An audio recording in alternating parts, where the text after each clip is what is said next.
real importance of Israel's 10th anniversary is that there is one. From our driver to the Army Chief of Staff, Israelis told me they hoped Americans wouldn't fuss too much about the anniversary. Israelis are bored by talk that 10 years ago there seemed no logical nor practical reason to expect this little bit of a country to survive.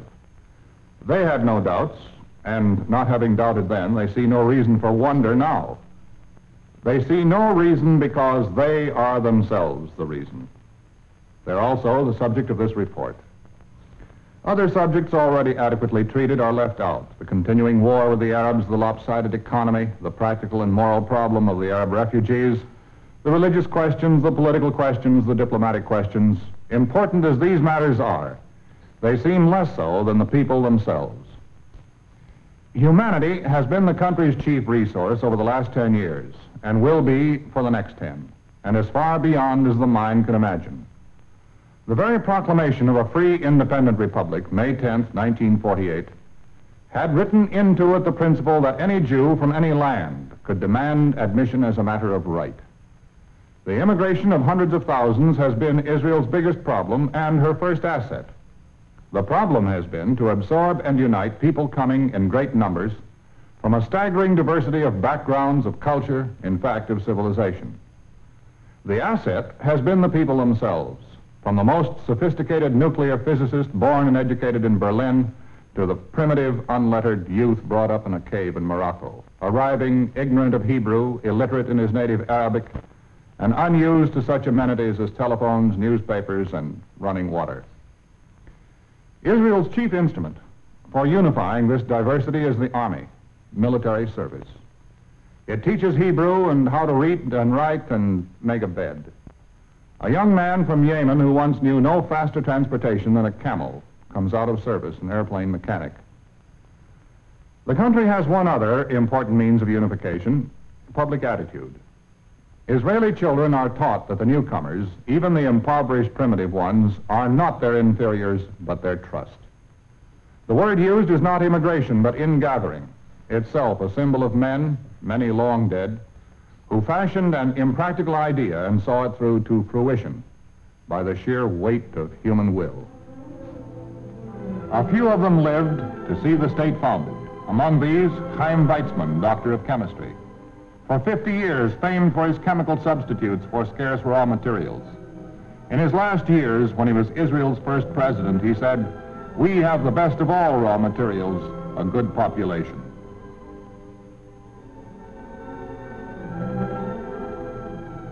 Now his study is kept as he kept it in 1952, the year he died.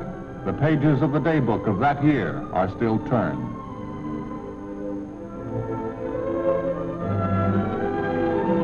"35 years before, Britain declared to him it would give the Jews a home in Palestine. Foreign Secretary Balfour's declaration, the political genesis of the new Israel, and reportedly what Weizmann asked for when Lloyd George offered him Britain's reward for his war-winning chemical discoveries. This is the legend, but Weizmann later told Churchill, "I wish it had been that simple, without the heartbreaks, but history doesn't deal in Aladdin's lamps." Churchill and General Smuts were godfathers of Zionism, personal friends and political counselors of Weizmann. Another friend, but no Zionist in those years, was Albert Einstein. A generation ago, Weizmann built his home in Rehoboth, then a green-shaded outpost on the edge of the Negev wilderness. And there, with money from England, he also built the Seif Institute, a center for scientists who would discipline the Negev, that wilderness of sand and desiccated dirt and iron mountains stretching 150 miles south. Weizmann worked on these problems here, and his sister Anna still uses his old laboratory. I had 5 brothers and 7 sisters. Were all of them scientists? Not all of them, but most of them. And most of them were connected, certainly in one way or another, with the history of Israel, were they not? Yes, most of them. How many out of that number of children were scientists? How many percentage? From the brothers, 4 were not exactly pure scientists, but they all had academical education. There was Dr. Chaim Weizmann, There was a brother who was at the University of Jerusalem, about 20 years professor in chemistry. And another was an agriculture educated man, got his degree in Berlin. That is Phil Weizmann. And the fourth was fourth. I got mixed up. As the engineer in Russia. Oh, yes. He never came to Palestine. There's the only one brother who didn't come to live in Palestine. Is that so? Yes. Now, how many of the girls were inside? We were 7 sisters, and we are 2 doctors, 1 chemist, 1 dentist, 1 musician, 1 teacher. Well, sounds like a percentage of about 80%. About, yes. I agree with you. Now, for a time, you worked with President Weizmann in England, didn't you? Yes, I did work with him 1 year in England. When did you come to Palestine? I came to Palestine in 1933. 33. Yes, straight from Moscow. Your experience here at the Weizmann Institute embraces just about the whole history of this institution, doesn't it? Yes, I should say yes. What did the Institute look like when you first arrived in 1933? Well, when I arrived in November 22nd, 1933, I came to this place. The Institute wasn't finished yet. This particular building? This building, the Ziv building, called Ziv building, wasn't finished yet. And I had to work at the station, just start some kind of research. And we were walking in a very deep sand to get to, to the labs, to the laboratories, to the library. Yes. What did the Institute look like when you first came here? Now, this building we're in at the moment, was this the first building of the Institute? That was the first building, yes. And this is... Ziv Institute. And this is Dr. Weitzmann's laboratory? That is his laboratory. Where we're talking now? Yes. Have you always worked right here in this particular laboratory, Ms. Weitzmann? I was working many years downstairs. It was a big laboratory for about 7 or 8 chemists, and I was one of them. And then after my brother died, I was given the permission by the scientific committee to go upstairs and work in his laboratory. And I'm very happy about it. Ms. Weitzmann, have you any idea how many people there were here at the Weizmann Institute when you first arrived? Yes. I think we were about 12. 12 altogether, with the technicians. Now, have you any idea how many are here today? About 500.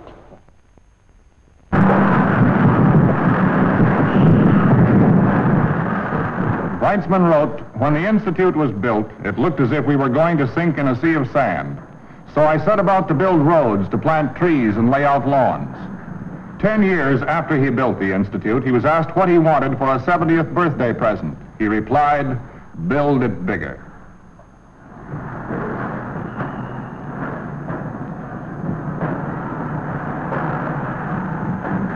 So they built and are still building a new research center, new buildings and newer architecture for the newest sciences. They built more and more departments for research into electronics, mathematics, chemistry, and now especially nuclear physics. And they named it for him, the Weizmann Institute, which now concentrates on nuclear research and which centers around this physics building.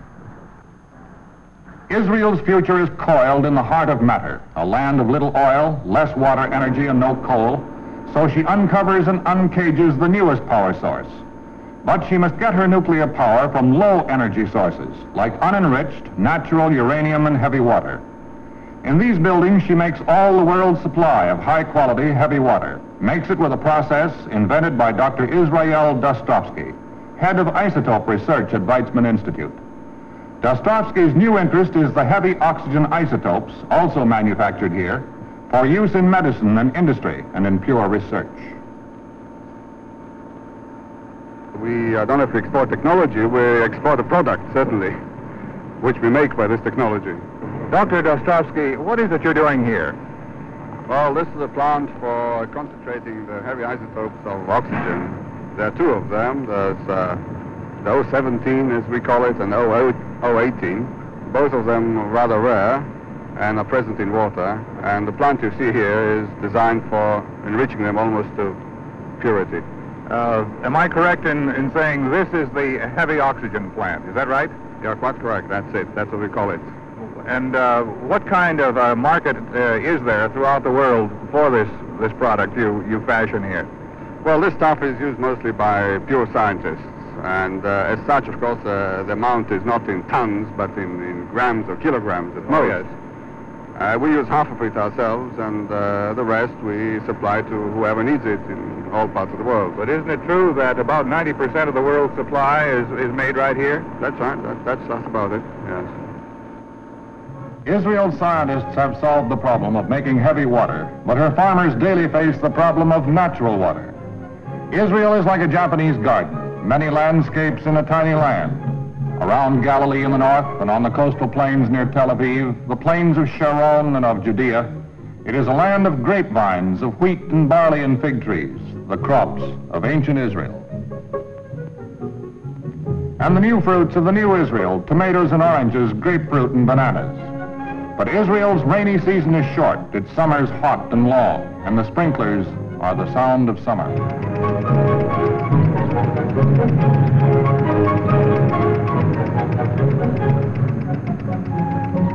Another sound of summer, the frogs in the irrigation ditches.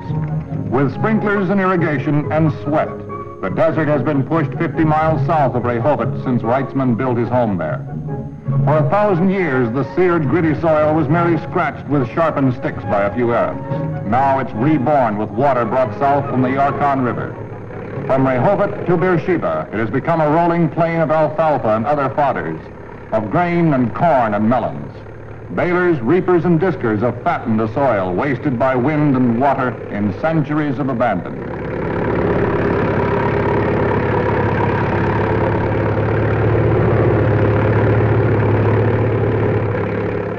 And moving south, the damp heat of the green lands dries up in the breathless air of the desert. 2 million acres of gray dust and mummy-brown soil with occasional patches of green where well water awakens the shriveled earth.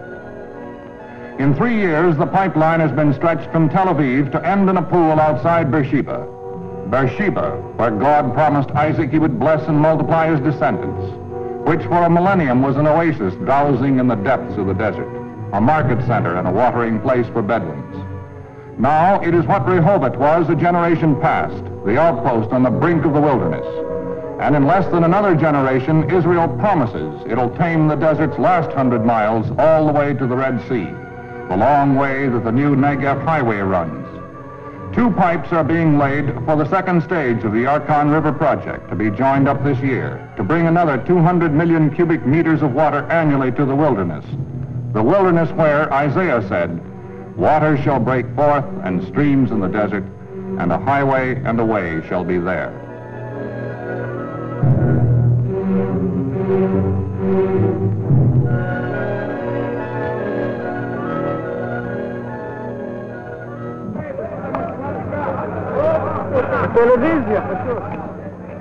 On Mount Carmel, where Elijah faced the prophets of Baal, the new land trains those who must face the challenge of building industry and rebuilding the soil.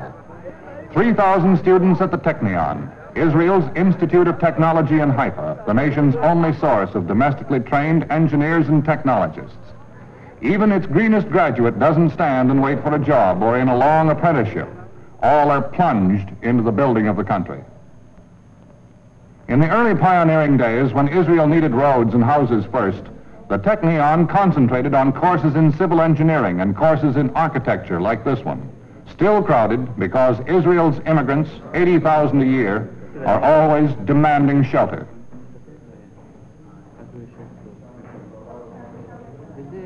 The professor is Dr. Abraham Ratner, who was once Israel's military attaché to Moscow and who designed many of the Technion's buildings. As Israel's industry developed, the Institute concentrated on mechanical and electrical engineers, chemists, and technologists. Now the concentration on nuclear and advanced physics, like this course in cosmic ray activity taught by Dr. Pratt, a non-Jew from Czechoslovakia. 3,000 students, every shade of religious belief, from the observants who wear skull caps to show they are practicing believers, to the skeptics and children of skeptics who trace their intellectual heritage from the first enlightenment of the ghettos of Tsarist and Imperial Europe. Half of the Technion students are Sabras, born in Israel. Half are immigrants, descendants of doctors and lawyers from Berlin, Kiev, Warsaw, of merchants from Iraq, claiming descent from the 6th century exiles in Babylon, peasants from Kurdistan and Bukhara, where the 10 lost tribes reportedly wandered, from Iran, once the Persia of Cyrus the Great, who conquered Israel. Students from more than 50 nations learning electronics.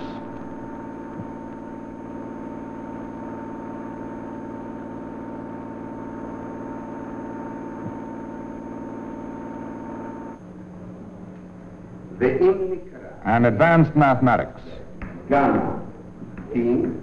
Every stamp a feature from bronze Yemenites to a freckled Fraulein. And Hebrew, the tongue of Moses and Saul, is accommodating itself to the language of electronics and mathematics and the more esoteric sciences.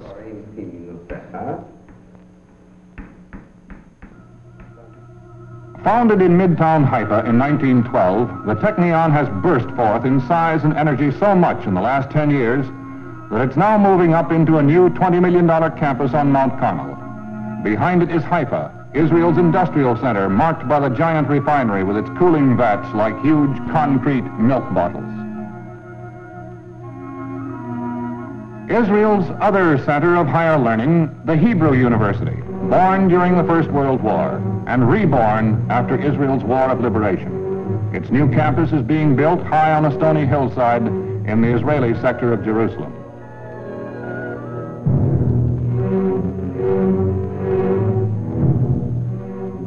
The new campus looks across the Holy City, across the Dome of Omar, at the old campus, whose foundation stones were laid by Weizmann in 1918, while British Tommy still fought the Turks in nearby hills. In 1949, Israel virtually abandoned the old university on Mount Scopus with its huge library because it's in Jordan.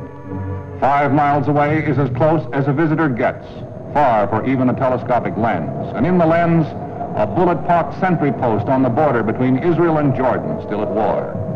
The incomplete new university already has more than 2,000 students. It's largely a school of the humanities, but it has a science department, which, like the Weizmann Institute and the Technion, is active in nuclear physics. These activities of all three are coordinated by the man who is now head of Israel's Atomic Energy Commission and presides over research for the Defense Department. Dr. David Berkman.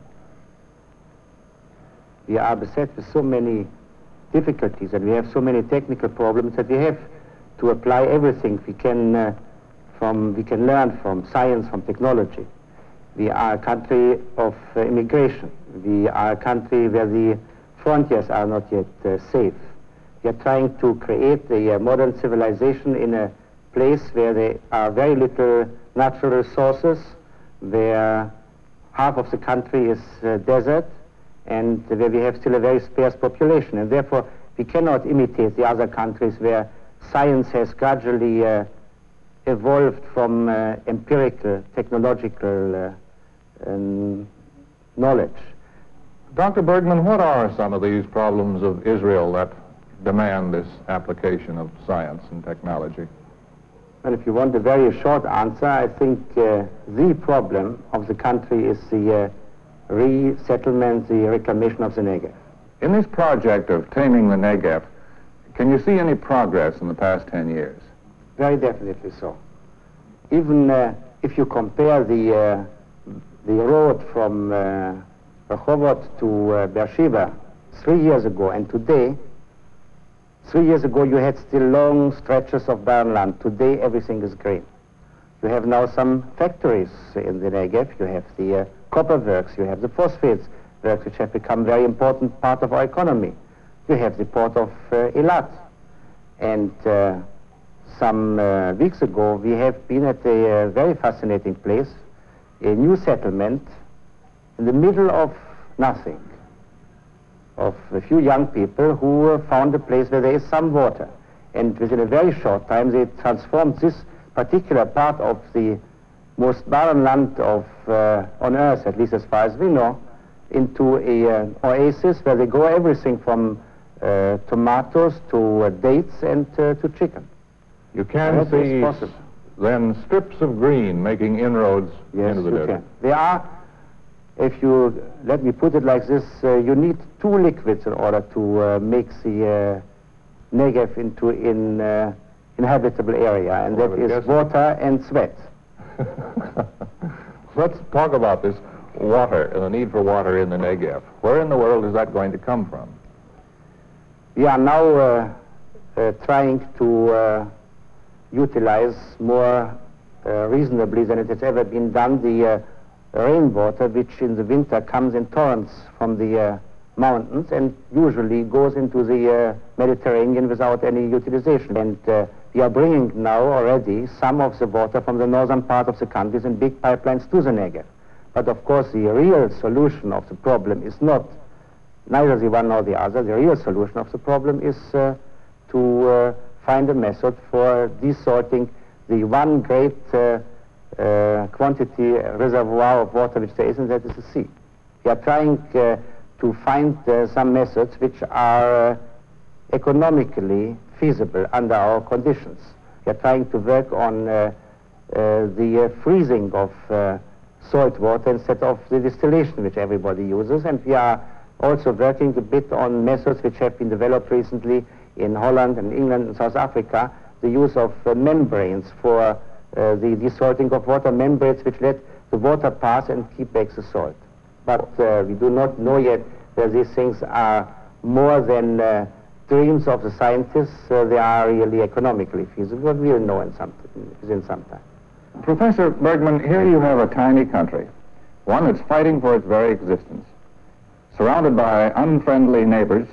It's only 10 years old, and yet here it is, it has an Atomic Energy Commission. When and how did your Atomic Energy Commission start, Professor Bergman? In 1948, still when the army was fighting in the Negev, the Army Scientific Unit suggested to the Prime Minister we should investigate the presence, the occurrence of minerals in the Negev. Now, this was a proposal which was born more of enthusiasm, I think, than of sound knowledge, because there existed a report of the British Mandatory Government saying there is nothing in the Negev of any importance from the mineralogical point of view. Nevertheless, Mr. Ben-Gurion said yes, because I think he always is impressed by the enthusiasm of young people, and we made this survey. We found quite a number of interesting things, which afterwards have been handed over to the proper authorities for the further exploration and exploitation. And the most interesting find of all was for us that the phosphates which exist in the Negev in very large quantities contain certain amounts of uranium. And so we started to work on this, and when we found that it is possible in an economically reasonable way to extract the uranium from the phosphates, the Atomic Energy was created in order to, Atomic Energy Commission was created in order to put the whole thing on a better basis. Now, there's a very interesting and characteristic story about this. Mr. Ben-Gurion was once asked why he agreed to this survey being made by the young scientists of the army when everybody told him there is nothing there to look for. And he said, you remember, the Bible says of this country, I can't say it in the correct official English translation, but anyhow, the Bible says of this country, its stones are made of iron and one can mine copper from its hills. And Mr. Ben-Gurion believed in the Bible a little bit more than in the report of the British Mandatory Government. The Atomic Energy Commission was appointed in 1952. And how are you progressing in the exploration of nuclear energy? Let me put it like this. We are now at the point where we know that we can make in the country heavy water. We have developed a process adapted to the possibilities of the country. and that we can produce uranium from the phosphates. Now perhaps, if you don't mind, I want to elaborate a little bit on this point. See, the phosphates contain very little uranium, and we know of no process which would make it possible to direct the uranium directly, to extract the uranium directly from the phosphates. But we thought it might be possible of finding a process which would give us uranium as a byproduct of the fertilizer industry, which uses this rock phosphate for making phosphate fertilizer. And this has another aspect. It is, I think, one of the consequences of our technical civilization that we are gradually using up all the rich mineral ores which we have. And in every field, for copper and for iron and for vanadium and for every element, we will have to go to the poor ores.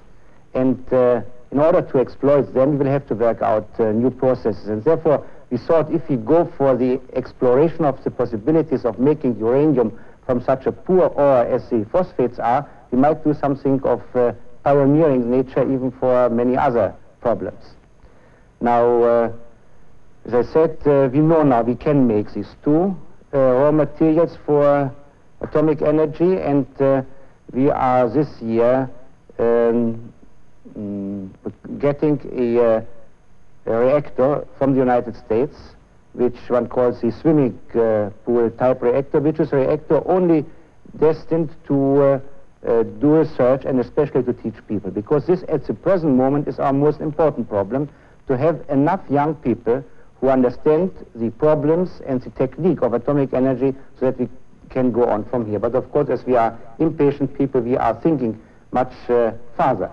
And we are now deliberating what we could do in order to produce actually atomic energy from these two raw materials which we potentially at least have in the country, natural uranium and heavy water. This is again not a very orthodox approach. And we have done some thinking before we came to some conclusion, and I only hope this conclusion is correct. We believe that it will be possible to base a reactor, that means a electric station, on atomic energy if we use as raw materials natural uranium and heavy water. The easier way would be, as it is done in most cases in America, to use enriched uranium. But we cannot go the easier way, and there are a number of reasons for it. First of all, the Israeli industry is not capable to produce today the installations required for separating the isotopes of uranium and therefore to make enriched uranium. Therefore, if we would go for an installation which is based on enriched uranium, we would again be dependent on importation from abroad. Therefore, we would be in the same position as we are today with the petroleum, and we are therefore not solving this fundamental problem. Suppose we touch briefly on some of the other scientific fields here in Israel. For example, what's happening in agriculture?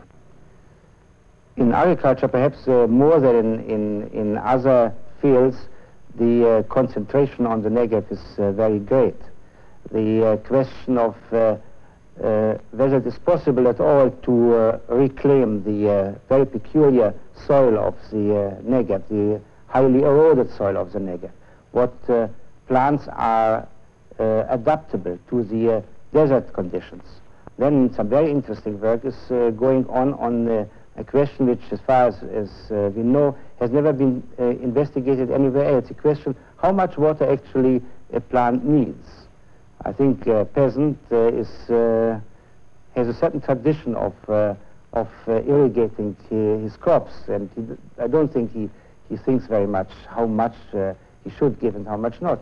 But it turns out that we give too much water, and that there is for every plant a certain optimum condition of quantity of water and also of the method of application of this quantity, which gives the best yields. And for a country which is poor in water, this is a very important thing. What about forestry and fisheries? What new developments there? In forestry, I think, has a very important place in this country, because when we started, when the Zionist movement started in to settle the country, there were no trees in the country at all. Although in the old times the hills were covered with forests. So the whole problem of how as quickly as possible to make a forest is a very important problem. And although this takes several generations, it is still possible to grow trees quickly. Some trees quickly, some trees take a long time.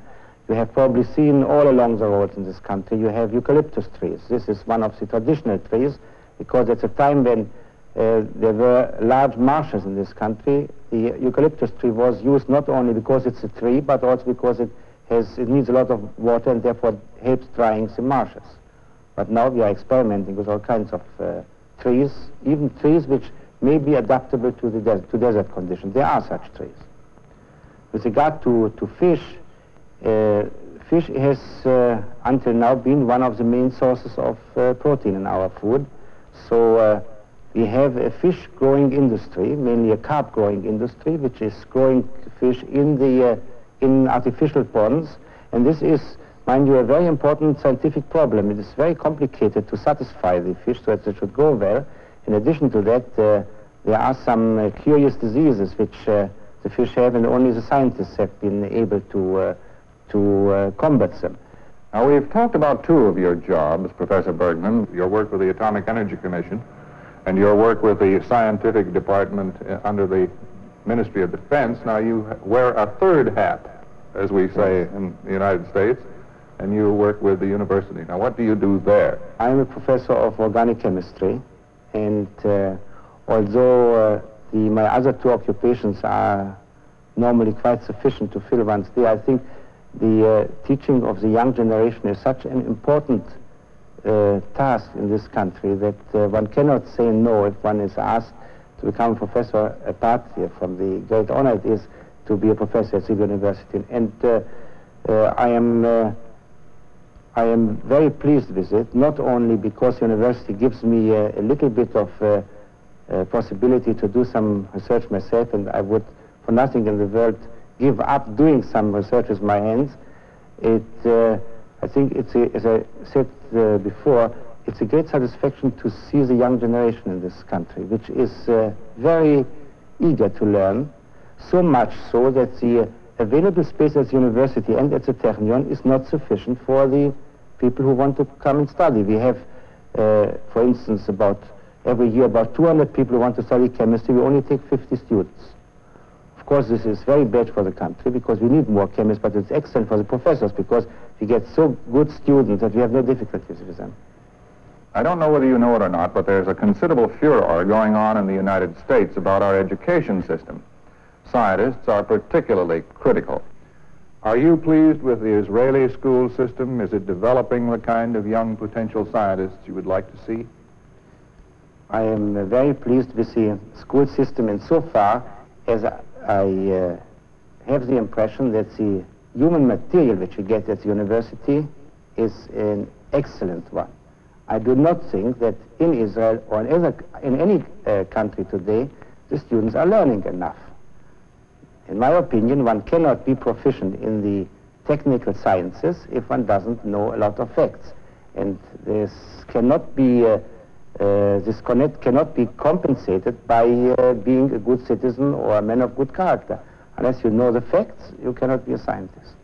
Is it true that you and your wife plan one day to pioneer in the Negev? Well, yes. The answer is definitely yes.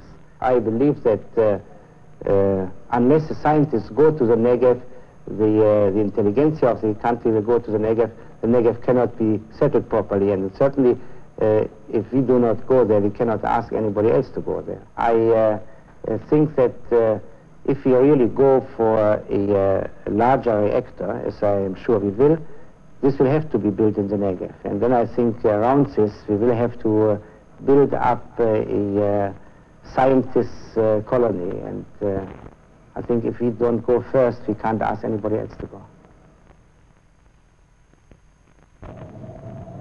The Negev. It beguiles Israel's intelligentsia with the lure that 50 years ago Palestine had for the young pioneers from Eastern Europe. and 100 years ago the American West had for Vermonters and Virginians. The Negev stretches over half of Israel, as if all the United States west of the Mississippi were a desert which had to be reclaimed. In 1948, only 100 Israelis lived in this wilderness. In 1958, hundreds of thousands, more than half of all the recent immigrants to Israel, are sent to the Negev. Here is much of the promise and the problems of the young nation. Main promise is in these canyons, like Hamaktesh Hagadol, the great crater. In its depths are dug the phosphates on whose waste products Dr. Bergman is counting for nuclear power, and which yield the fertilizer to recall the Negev to life. 3 years ago, Israel produced practically no phosphate. Now it calculates that Hamaktesh Hagadol alone could be mined for 600 years and still be producing. The summers here are more than 9 months long, more than 100 degrees hot. In the winters, the harsh winds and the rains. Now the air is stiff and withered from the parching phosphate powder. For this desert factory, Israeli engineers developed a pulverizing process which requires no liquid. And the men who work it, from truck drivers to technicians, volunteer for Hamaktesh Hagadol and get special pay.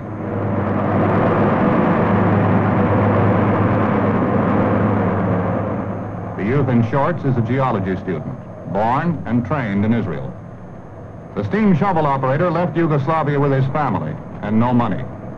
To earn a home and a small shop in Haifa, he came to the Negev quarries. In 2 years, he'll rejoin his family. 30 miles east, the desert tilts up to bile-colored hills, whose cliffs look down on the land of brimstone, Sodom. Winding down on the 1.5-lane mountain road, the hood of the Plymouth burning to the palm.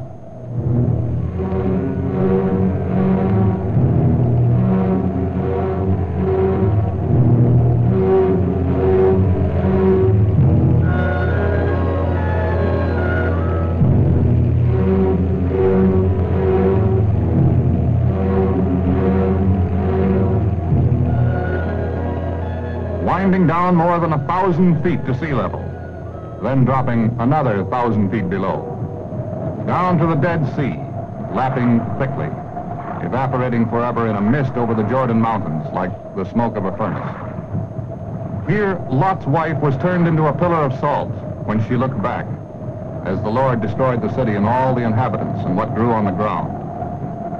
But the self-chosen people of the new Israel found what grew under this leprous ground, potassium chloride, the homely potash for fertilizer. And they discovered what lives under the Dead Sea's waters, 40 million tons of precious chemicals, which can be picked up from these flats after the water evaporates. The potash works at Sodom, at the tip of the Dead Sea, producing more than 100,000 tons of potash a year. The workers can't live here, but are trucked to Dimona, on the other side of the mountains, along a road cursed by Arab ambushes. Potash and the chloride salts of the Dead Sea, the phosphate quarries of Hamaktesh Hagadol, and even farther south, the copper in King Solomon's mines, and the iron in the craters of the Negev. Millenniums ago, but only a few miles away, Moses told the children of Israel, "For the Lord your God is bringing you into a good land, whose stones are iron, and out of whose hills you can dig copper." And another leader of the people said, "We must fulfill the prophecy of Ezekiel, and the land that was desolate shall be tilled, and the waste and ruined cities are now inhabited and fortified." Well, that was David Ben-Gurion in a speech on the Negev last year. To fulfill the prophecy, Ben-Gurion exhorted Israel's scientists, "Sweeten the sea, so we may have water for farms, and saddle the sun, so we may have cheap power."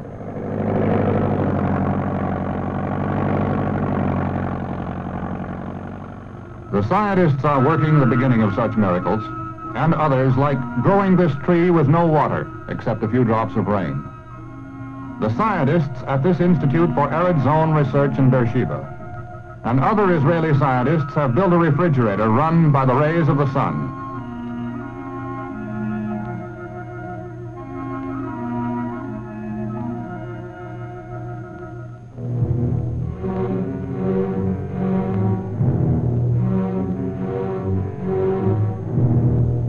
and they may yet command the sun, so it will power the engines to desalt the waters of the sea and to pump the river waters to the desert. A settlement on the Egyptian frontier, deep in the Negev. Israel has developed the new young plants and the new youth to live in the desert. Among the boys and girls who are drafted at age 18, special volunteers take 3 intensive months of military training, are then sent to frontier agricultural villages for 9 months. These settlements are spaced out strategically so that they'll blunt an enemy attack until the army can roll up. 25 boys and 25 girls who met in the cities or in the pre-army youth groups and who banded together to form a settlement. At the end of 9 months, the draftee can join the frontier village permanently with his group or spend the year and a half's balance of his army service on pure military duties. This corporal in charge is 19 years old. She is a Sabra, but just barely. She was born in Israel 6 months after her parents arrived from France. Working the hot, harsh land by day and guarding the frontier approaches through the cool nights.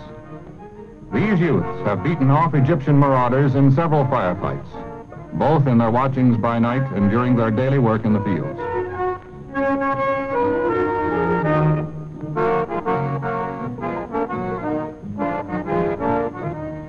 These girls are Israeli born, but most of the young frontiersmen under Israel's flag are not.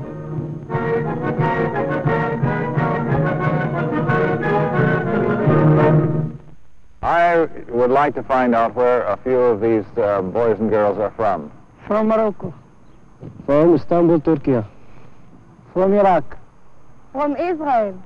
From Egypt. From Tunisia. From Poland. From Baghdad.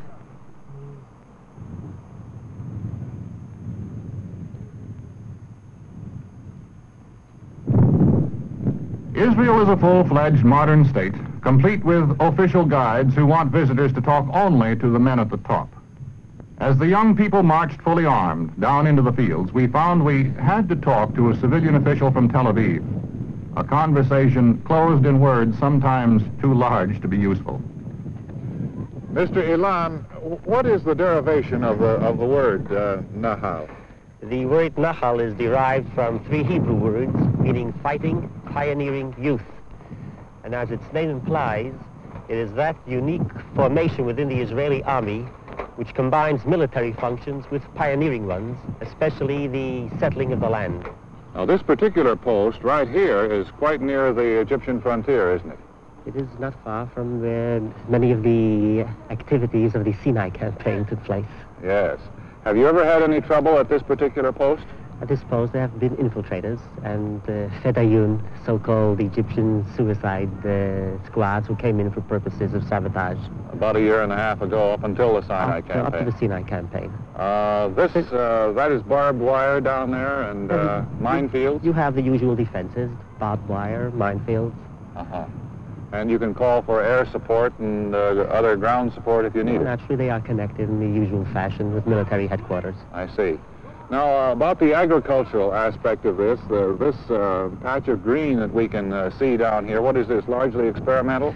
We are still in the experimental stage, as we have insufficient water, and this is the first time this area has been cultivated to our knowledge. We have to find out exactly what crops can best be produced here. Mr. Ilan, what do the parents of these kids think about all of this, particularly the girls? I think that some parents like the idea, but I imagine that a goodly number quite regret the fact that their sons and daughters are not in the cities, do not undertake rather professional careers or business careers.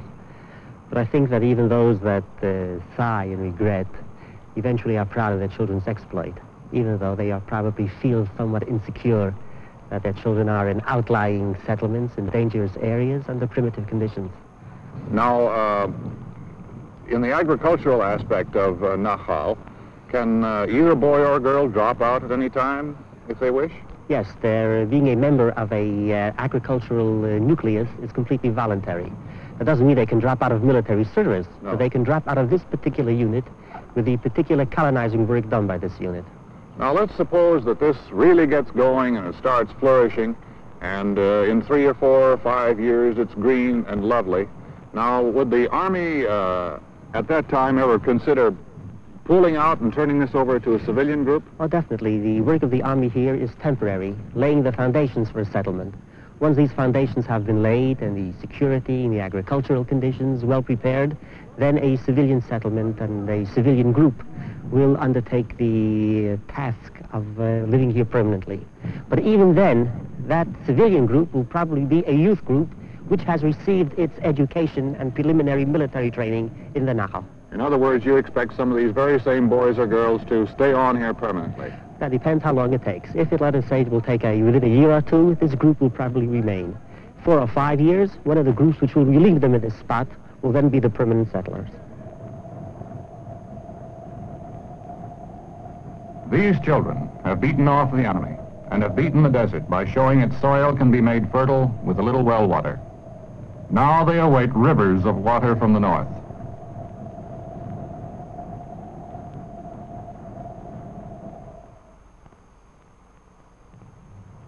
Under the Negev's bitter sun, and under the quiet cypresses of Mount Carmel, Israel molds its youth into a people with the same purposes, speaking the same language. Haifa's waterfront, part of the industrial complex on the plain of Zebulun, an iron foundry, cement works, and auto plant, and up from the docks, warehouses, custom sheds, up the slopes of Carmel to a special Army school. This school has 2 objectives: to coach recruits having difficulty learning Hebrew, and to teach NCOs and officers how to be leaders. Israel's army had 2 sources, the British trained soldier and the fighter for the underground Haganah. The Haganah leaders had the guerrilla code of fraternizing with their men. No polish, just spit on your hands and fight. The British tradition was both spit and polish. The Israeli army officer is trying to have the best of both, to get men to obey and to get along with them. This psychology class teaches officers the tricks of having a kind of tough togetherness with their soldiers. In any army, this means understanding many psychologies. In Israel, many more.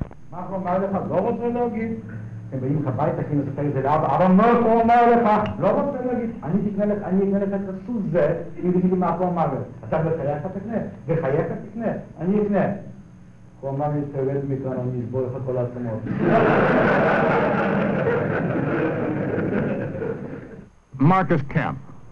This school is named for David Marcus, a colonel in the regular army of the United States, who fought for Israel and became an Israeli hero under the nickname Mickey Marcus. Learning Hebrew is the basic means Israel has used to mold its 1.5 million immigrants into one people. The Army says when an immigrant enters the service, he sees his country of origin as the center of the world. When he leaves, Israel is the center of his world. The students stay only about a month, and there's no flaking off by these GIs. A jet-accelerated course, but of course Israel never has time. One of the instructors is Tamima, 27, a lieutenant in the Army of Israel.